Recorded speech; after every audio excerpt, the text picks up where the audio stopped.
यहाँ क्या कर रहे हो बादशाह?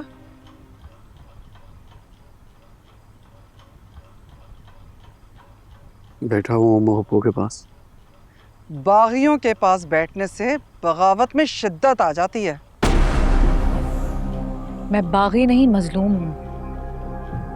तुम्हारे शौहर के जुल्म की भेंट चढ़ गई। हमारे खानदान की लड़की की शादी गैरों में बगावत ही है। ये तो तुम्हारे खानदान की बदनसीबी है।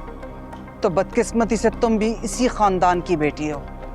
मैं तो ये लेबल कब का उतार के अपनी छोटी सी दुनिया बसाने चली गई थी। मेरा एक छोटा सा घर था, शौहर था। इसी गम में मेरे भाई ने खुदकुशी की थी ना। मोहब्बत जो करता था तुमसे।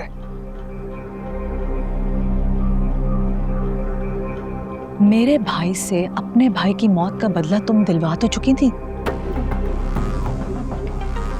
तुम्हारे भाई ने तो खुद को मारा था, मेरे भाई ने मुझे जीते जी मार दिया।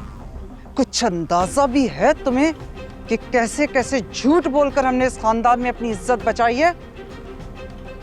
सबसे कहा कि आला तालीम के लिए बाहर चली गई है, और तुम मिलने के बाद भी खुद को इस कैद खाने में कैद कर लिया ताकि हर आने जाने वाले के दिल में हमारे लिए हजारों सवाल हों। तो कह देते ना कि मर गई है। खुदा की कसम तुम्हारे किसी खानदान वाले के सामने ना आती, लेकिन नहीं, तुम्हें तो अपने भाई का बदला लेना था ना मुझसे। वाह, कितनी आसानी से अपने भाई के किए हुए सारे गुनाह तुमने मेरी झोली में डाल दिए। जैसे कि उसने जो कुछ भी किया वो मेरे हुक्म पे किया। जानती नहीं हो तुम कि इस खानदान के मर्दों के रगों में खून बेशक खत्म हो जाए, लेकिन गैरत की गर्दिश से ये जीते रहते हैं। उठा तुम यहां से, नहीं तो तुम्हारी फुप्पी अम्मा तुम्हारे कानों में हमारे बारे में जहर ही घोलती रहेंगी। ऐसा कुछ नहीं करती है वो। सुकून मिलता है मुझे अम्मा पप्पू के पास,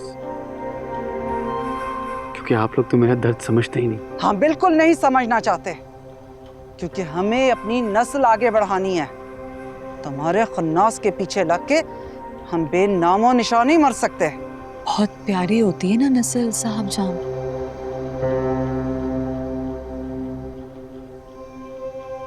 मेरा भी दिल कहता है कि मेरी नस्ल कहीं जिंदा है। मर गई थी वो पैदा होते साथ ही। जान छोड़ दो हमारी।